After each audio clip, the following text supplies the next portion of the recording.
Right. Welcome to Michael's Record Collection. I'm very excited today, being joined today by Ray Shulman of Gentle Giant. Thank you for your time, Ray. You're welcome. Okay, good to be here. I wanted to talk to you a little bit about Freehand. It's getting a new treatment from Steven Wilson, new Yeah. mix. That release will come out in June 25th, and the original album came out 45, almost 46 years ago Ah, now. it can't Um, be. how how did you all? This is I think the fourth maybe release that you guys did that Steven Wilson is mixing. Is that right? Yes, probably is. Yeah, I forget now. He's done so many. The, How did you guys originally get involved with Steven? well, I mean, Stephen's always been a fan anyway, and as my kind of daytime job I've been doing for a few years now. I put together kind of Blu-rays and DVDs for kind of music acts. It's basically they throw me a load of video and audio, and I kind of combine it all together with some graphics and all that. Hmm. So. Um, I think Stephen first of all got in touch for me to do one of his releases, and he just, he just mentioned, look, I'm a big fan of the band. In fact, the first one he wanted to do, he said, "Is there any chance you have the In the Glass House, multi tracks?" We said, "No, I'm afraid they're like." He said, "Because that's the one he feels could really benefit from, a kind of makeover." But that wasn't, they've gone forever. So, but then he said, I'd love to get involved and remix you, particularly in 5.1, to do surround mixes of your stuff. And I think it would really, the kind of arrangements would really, really suit being treated that way, the separation that exists and everything. And so it was like, just that really. He was a fan. He got in touch, and we were looking to, in fact, we had a few conversations before, myself and Kerry, to maybe do it ourselves. But when Stephen got in touch, and he's an experienced 5.1 mixer, and like with a really good ear, Hmm. and and very kind of not exactly slavish to the original, but not reverent, but like he treats them with respect and doesn't try to modernize them. He just like tries to bring something fresh, and everything else. So anyway, long, bit convoluted, but yeah, it was just that he was basically a fan who wanted to do it. How many of your albums do you not have the multi tracks of? Well, we had bits and pieces. I think there's some were incomplete. When we looked for the first album was incomplete. Oh no, we eventually got that complete. We thought they were lost because actually another fan of the band in Sweden, this guy called Dan Bornemark, this was probably over 20 years ago, did some research, and he transferred a lot to ADAT at the time. And luckily, actually, because after that, even more went missing, because a lot of them were in the universal or polygram vault. And it's like kind of so chaotic that I'm sure they don't know what they have, and some boxes weren't probably labeled exactly right and all that kind of thing. So I mean, unless you go down there and dig through like a billion tapes, like you'd never, some you just never find. But I think we have most of the later ones are complete. I'm just trying to think what we don't have. Don't have the last one. Don't have civilian multi tracks. But we did have, and that because it'll be upcoming. We did have interview, all the multi tracks, and the missing piece. After that, I'm not sure. In fact, I think Gary originally kept them in his house, and then when he kind of moved to the States many years ago, he put them with Kerry. So Kerry's been the keeper of all the tapes up until now. Gotcha. Do you listen to music in 5.1 and Dolby Atmos and the things that Steven's doing now? Well, I do listen as part of my kind of gig. Yeah. I have to listen to 5.1 just to check things out. So I actually haven't done Dolby Atmos yet, even though he's mixed it in Dolby Atmos. When he was mixing, he said, "Why don't you come over and listen at his studio?" And of course, it was it was full on lockdown then. So I said, I don't think I better. So I wasn't going out in public. So I haven't heard it in Atmos yet, but I'm dying to. So that'd be really quite, fascinating to see if he managed to get any kind of lateral movement and all that kind of stuff that Atmos could bring. So. I was going to ask you that when Steven works on these, how hands-on are you guys? Do you just let him do his thing and then you hear it when he's done, or are you involved in the process at all? No, very much leave him to it. He'll send reference mixes, and the first thing I do is I send them to Kerry. Say, you listen to this. Actually, we're usually like just because unless you. I guess some of his clients, I guess they kind of ask for a revision and they write, copious notes about every little thing. And unless it's something way off, I think really he's only ever done like about 2 revisions on some of the mixes for us because we love what he brings to it and it's fresh ears. And if we wanted it the way we wanted it, we just keep the original. So it's like there's no point trying to There's a couple of times when like maybe 2 parts have to be in balance because they complement each other. He kind of missed a little bit. That'd be the only kind of thing we bring up as a. But apart from that, I think we leave him to it and let his ears do the judgment. That seems a smart move based on what he's accomplished in his career as a producer and remixer. That's right. So. This was your 7th studio album, the first with Chrysalis Records. It's widely considered your most commercial release and most accessible release.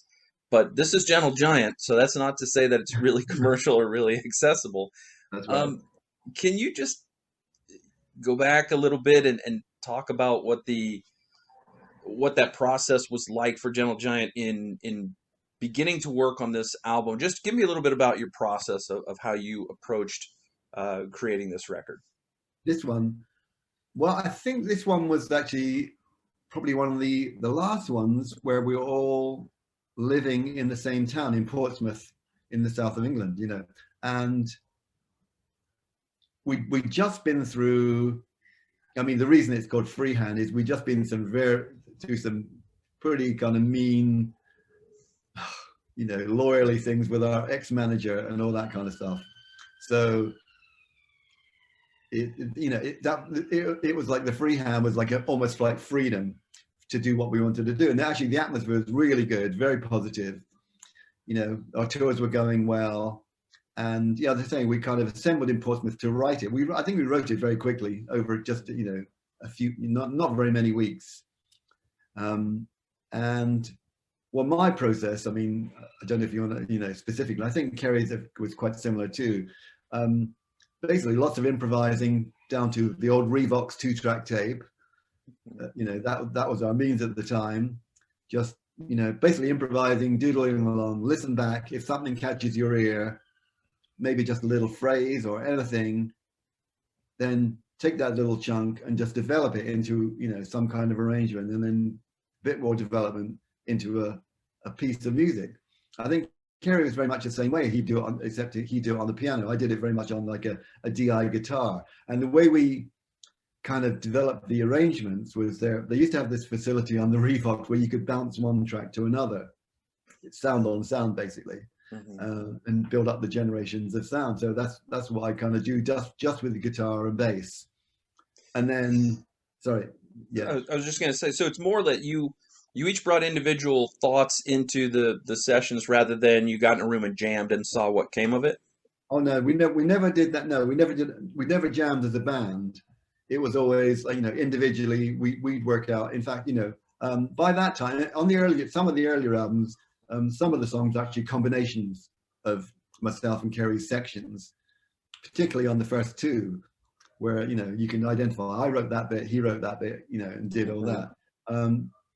This was more like we'd kind of come in almost like a complete arrangement each. I would then probably hand over my kind of backing, almost like a backing track, only in demo form, to maybe Derek and Kerry to add some more kind of maybe top line things.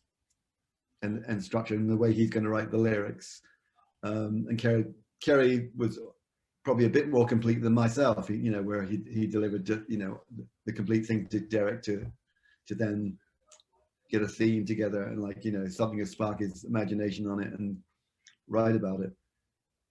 So you guys have been producing your own records for a while at this point. Was this a decision because you thought that other producers might not get your music, or just an effort to really capture what you guys wanted to get down and not have that outside influence? I'm not sure it's even conscious by then. I mean, we had a great time with the first two records with Tony Visconti. It was fantastic. Really, very good at, being enthusiastic and kind of cajoling us and, encouraging us to do our thing. But I think he was unavailable for Three Friends. And so that's basically, we did it out of, we'll try it ourselves. We had a couple of disasters early on in the process where one studio didn't work out and all that kind of stuff. And then we went back to the studio we knew before, and we knew the engineers. And even the engineers at that time were very kind of creative anyway. So it just a natural process where we went into it anyway. We knew we learned a lot just making those first two records. Mm-hmm. About the kind of process of recording in an acoustic environment and all that kind of stuff. Very different to how it is nowadays, but your music was so different. Did you guys consider yourselves a rock band or just consider yourselves musicians? It's hard to know. I mean, no, even we wanted to be a famous rock band. That was always the ambition. But I kind of, I suppose. We always had something. There'd be always something dragging us back from complete commerciality, or complete. There'll be even on the later ones, which we're trying to go towards a more kind of accessible music. Mm-hmm. There'd always be something we throw in just to ruin it. To ruin it, I love it. Yeah. It's like I don't know. I think there's something built into us that we couldn't commit totally to doing a commercial record, but we toyed with it a little bit. This plus our musical tastes were very broad. Yeah, vocally it's a very impressive album. With songs like "Just the Same" and "Freehand," showing off Derek's voice, and "On Reflection," showing your ability to be complex and use counterpoint. It's interesting that you say you all kind of worked on your own and brought your ideas in. Would you, for example, or Kerry or Derek, would you sit and do all the parts yourself and record those and bring those in, or did you work on those more later?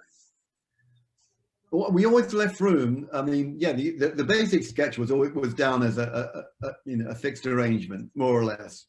I mean, as I say, because I did it all with DI guitar. Obviously, when you transpose that to keyboards and everything, it changes quite a bit anyway, just through the nature of the sound, and you have to adapt certain bits of the arrangement.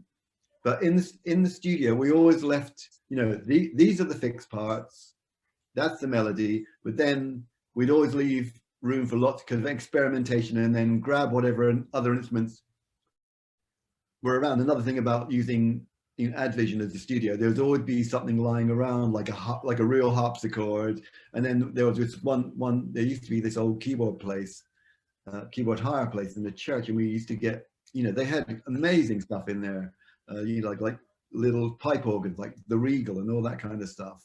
And we'd all just bring those in, just say, well, let's try some overdubs and different things like that. So and percussion ideas as well. So we'd leave those. That would be a studio embellishment. Got it. Was it a little different for you? This wasn't the first album, I don't think, but after Phil had left the band, were things just a little bit different for you and Derek? Oh yeah, very much. Well, I mean, we were past that by then. I mean, no, it was pretty traumatic when he left in the first instance, But then we made, and then we didn't, by that time we weren't sure whether we'd carry on, or we should carry on or could carry on. But then we did, and we obviously did Glasshouse, etc., and then Power and the Glory, and that. So, by the time of Freehand, you know, that was absolutely, this was the band, you know, and we were kind of, you know, very, very happy with the lineup then. Mm-hmm. So just the same kicks off this album. It seems to represent the idea that, you know, just because you're a musician or you're maybe somehow different than other people, was that sort of artificiality the sort of the driving force behind the lyrics and behind that song? I think that, well, I'd be talking for Derek, but that's definitely, you know, that's definitely the idea behind it. You know, Derek is the lyricist by then. Mm-hmm. And there again, also the difference between, obviously when Phil was in the band, Phil, because he was such a literary nut, you know, he loved reading, loved books, he loved the influence of books. And so he'd bring that more to it than, and Derek would be much more kind of abstract ideas or what the mood the actual song would, you know, evoke. And he'd write that. But yeah, just the same was that. It's funny because somebody else said how reticent we were in kind of interviews at the time, and I try to think of the, you know, reason, but actually when we got interviewed on the road during the tour, some of the interviews could be almost not exactly hostile, but almost like you know, we used to like what you do, but we're not sure now, kind of thing. And it's like, we, you know, I don't know. There was always that kind of feeling towards, well, you know, we're just doing what we want to do, basically. That's just the thing, you know. Put you on your back foot a little bit right off the bat. It really is, yeah. So you played bass, electric violin, and viola on Freehand. Carrie played something like 17 instruments. Oh yeah. Did you guys just get bored with one sound and you just had to explore other things? I mean, you know. Yes, I think no, that was the whole idea. It was like, you know, the basic was the group thing, but then we loved other textures to bring in. That's what I'm saying. Like, you know, if something was lying around, we'd try it, you know, or just hire stuff in and see if it worked on that particular song. So we'd have a go. It was I think to me, it's a very Baroque sounding album with the instrumentation used, but also there's folk, there's Celtic, there's a lot of those influences. Was there conscious effort to give this album a particularly Baroque feel, or was it something you were just into at the time, or did it just work out that way? Yeah, I think it just worked out that way. I think that's Kerry's natural, you know, that's the kind of music he loved anyway. He understood, you know, that kind of, that's his thing really. So, you know. Do you have a favorite track on the album? Well, probably, but it's actually, well, I like His Last Voyage. I just like the whole arrangement of it. That's a Kerry's song, and it's, you know, it's like, at least I get to start it with the bass. So, you know, thank you, Kerry, making me feel good, making me look good. Yeah, that's it starts off kind of as almost like a traditional folk ballad. This real haunting vocal, almost has the feel of a song you would hear in an old church to start out with. And then it goes, and then as it progresses, it gets a little bit jazzier, you know, and even the kind of funky section, you know, that has a jazz tinge to it too. So I like it. Tell me about your studio setup. Were you just all in the same room doing it together, or, you know, did you do one thing at a time and just add things on? On the actual studio, when we recorded it for real, yeah. Well, the basic track was basic. It really was just drums and bass, and Kerry and Gary would just play along, but they'd be scratch tracks, knowing they'd be replaced later. So I had to get it right every time. which was actually fine with John, but actually I won't say no. I won't badmouth anybody. But yeah, the opening track, just the same, starts out with just finger snaps, and you play with the balance a little bit. Whose idea was that? Well, that's my track. So that's I kind of wrote it that. I think maybe this finger snap thing was a studio idea, because they weren't part of the original arrangement. The guitar and the piano playing off against each other, and the time thing was that's how it was written. That's how I wrote it, and added the kind of whole bass line thing in. But yeah, I think the finger pop thing was In fact, we may have actually added those in and then said this is great. Let's start off with that. So that was just like, that would have been a studio thing. And then, the decision to flip it left and right like that, that Yeah, was also an interesting choice. yeah, exactly. Yeah, it's stereo. But you made some interesting choices at the beginning of these songs. There was Time to Kill starts off with like I believe the Pong video game sound. That's correct. Recorded round the pub, round the corner from the studio, just with a little. I think Gary had a little cassette recorder, and just like, I think it's probably one of the first ever recorded video games. I was going to ask you that. Is that the first known video game reference in a rock song?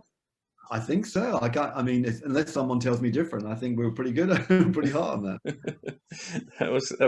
And that idea came from where? Where was that Carrie's idea? Or?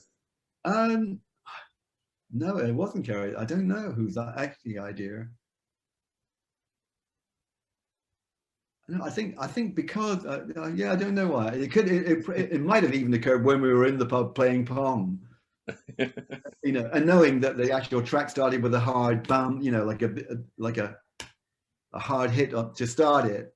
Interrupting something was always going to be the idea, so that came with a bit of a shock. So, but the Pong thing worked out great. It sounded like it was being played by someone who wasn't very good at Pong. Probably right. For some of those negative sounds of it, like. Right.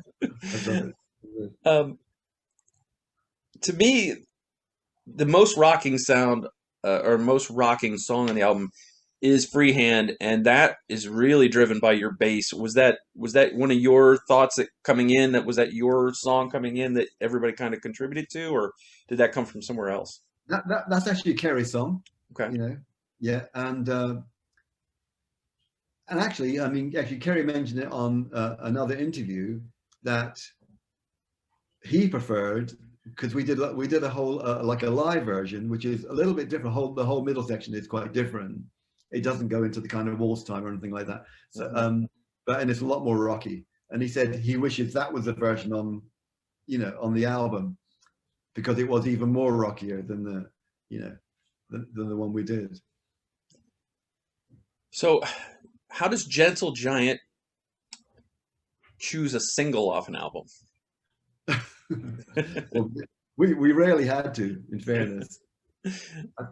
True. Did we have any off this one? I'm not sure. Did we? I don't recall off the top of my head, but I mean, it was, for me, Freehand probably would have been the one, or just the same. But Freehand was like I said, it was a more rocky track. I thought maybe that was one, but just knowing what you guys produce, I can't imagine being a record label and saying, we need a single off this album. No. In fairness, like we were pretty lucky with the record company. I think by the time we got to Freehand, all the record companies, even Chrysalis, they knew that whatever record we put out, it's going to pay its own way. It's not going to be, we're not going to be in debt to the record company. I mean, for them, I guess, when they're big actors, they would have paid the secretaries or something like that, Yeah. But so we weren't under any, they didn't put us any under pressure to maybe get a single. I think, maybe earlier on there was a couple of times we tried unsuccessfully to try and make a single, but but I think by then we were kind of saying, yeah, we can't make a single. What was the year to year like for the band at that time? Like how long would you spend in the studio, and then how long would you spend on tour? We were pretty quick. I mean, albums, I'd say usually writing period was around 6-7 weeks, recording period around 4 weeks. Very, quite a short time, and planning to go immediately on tour. And we were just really, I mean, at that particular time, at that period, we were very active, doing, US tour, then the European tour. So yeah, I mean, I'd have to look through what we did, but I think we were pretty busy. What challenges did you guys have recreating these songs live? Oh no, we didn't. We'd always treat them as something different. We never Okay. tried to replicate the what was on record because we Hmm. couldn't, basically, because, like, the amount of overdubs and the amount of, we need about 20 people on the stage. But Right. I yeah, guess I guess that's what I'm asking is like how did you adapt to the live environment? yeah. I mean, we did quite a bit of a kind of instrument swapping and different sections. You know, we always, I think, the ones we always did live. Oh, in fact, we did quite a few. We always I'm just thinking of the songs that lasted throughout, most of our career. We did Just the Same. Always did Freehand and On Reflection. I think they're the three that stayed in the kind of, our kind of repertoire. Hmm. I can't think of any others off that album that did. On Reflection sounds like it was like I know Neil Morse is a big fan of your band. I'm not sure how familiar you are with Neil and his music, but it's clearly there are Gentle Giant influences in songs like Thoughts and some of the other Spock's Beard and Neil Morse solo albums. Right. Are you aware of those? And if you are, do you find that flattering, or do you find that to be kind of why are you copying us kind of thing? No, in fairness, I didn't, even at the time, I didn't listen to our contemporaries,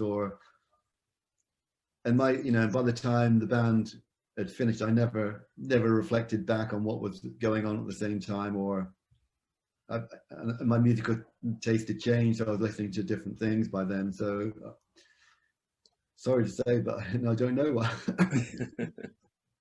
um, Speaking of that, what do you remember what music you were listening to around this time with the creation of this album? Yeah, I don't know. It wouldn't have been any, as I say, it wouldn't have been any of our contemporaries. Um, but who knows? It could have been James Brown for all I know. It could have been anything. I don't think it was anything particular. Always loved jazz. Always listened to a lot of jazz. But in terms of the current music that was going around, who knows? It might even been ABBA by then. Who knows? Too. Maybe a year later. Do you have some favorite albums that you still go back to that you listen to and you still enjoy from way back at the beginning of your career? You mean our albums? No, other albums like other Oh, artists' other albums. albums, or other artists. Oh, probably only jazz albums. Miles Davis. Hmm. That really that was a thing from that era that I'd probably listen to more than, I don't think I'd listen to any kind of. I'm thinking. I mean, I like a lot of the albums then. In fact, part of my work is like because I do work on other kind of people's stuff nowadays, and so I have to listen to it. I'm forced to. I can't just look at waveforms, but yeah. In fact, it's like what I was doing for like the band, the record Cahoots. Do you know that one? Yeah, It's familiar like, with it. I think but it's a great. I mean, I only realize now, but I just kind of thought that's a great album. It sounds really good, and the playing's really lovely, loose and everything. But anyway, but there's not a lot of like kind of that period of stuff that I can really say I listen to nowadays. Mhm. I guess that's an advantage of not having heard it. Now, when you have to work on stuff like that, you're hearing it fresh. You're not hearing it with the baggage of 40 years of of time. Yeah, and probably way back then, if we were considered they were competitors, we wouldn't have liked it anyway. So how would a company put together a Gentle Giant tour? What band do you pair with a Gentle Giant? Well, we had some very odd matching. Uh, until we could actually headline and tour ourselves, it was very difficult. And we had some very odd ones. Our first tour of the US with Black Sabbath, which taught us a lot about kind of the stagecraft needed to sell this stuff to American audiences. Yeah. We weren't going to just stand there po-faced and play complicated music. It was like, get out there, act like a rock star, act like a rock musician, and make a fool of yourself to just entertain at least. Yeah. So Yeah. they get it. Was it difficult to win over some of those early audiences? Sure, yeah, it was. And then just thinking, well, apart from then, but then our as part of that first tour, we just finished with Black Sabbath, ready to go home, and then we were off on the Jethro Tull tour. And that was fantastic because his audience was so receptive, and Ian was, you know, he was a fan, and, you know, he liked it. He gave us lots of leeway in terms of sound check and all that kind of stuff. And he enjoyed the fact we went, you know, his audience really appreciated it, because warming up for them, they had a great night. He was never kind of, you know, he was very confident in their, you know, he didn't see it as a threat in any way. So he just loved it that both bands would go down really well. So Gentle Giant called it a day in 1980, and here you are, you know, 41 years later, and you're sort of giving a listen to some of these albums. You probably haven't heard some of these albums in years in a whole new way. What prompted the move to remix them, and was it just a matter of getting them into a new format, or were the updates something that you guys wanted because the technology at the time wasn't such a you know, as it is now? I think that's pretty much the case. I think just the, you know, and in fact just and what Stephen brings to it, as I say, he's like some fresh ears, rather than us doing it again and trying to replicate what we did with maybe more modern equipment. That wouldn't have worked for us anyway. We weren't kind of interested. We'd done our thing. We'd done it at the time. And so passing it on and let someone take another look at it, and the fact that he can mix it in 5.1 in surround, you know, which opens up a whole new thing. So yeah. I think I read in an interview, and this, like most people, this kind of changes sometimes, but I think I read that you had said your favorite Gentle Giant album was Acquiring the Taste. Is that the case? That's probably true. Yeah. Yeah, Yeah. I like the whole atmosphere of that record, and I remember the time, and that was purely experimental. That was like, you know, no intention of thinking about an audience. It's like, well, let's try this, let's try that, you know.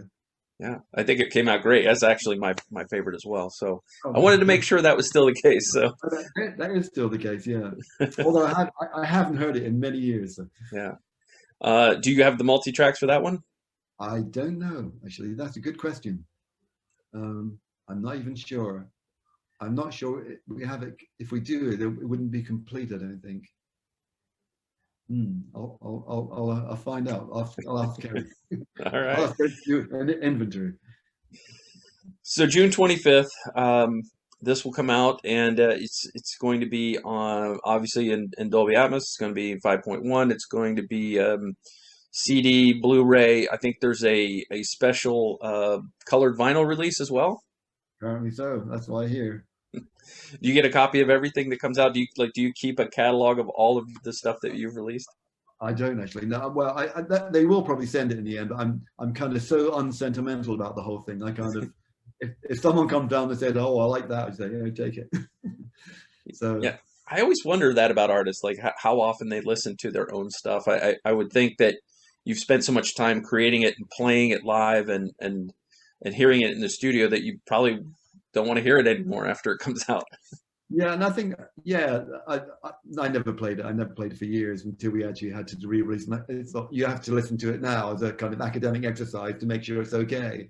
But I'd never do it for kind of pleasure or to kind of, or, you know, some kind of nostalgia thing. It's not really what I'm interested in.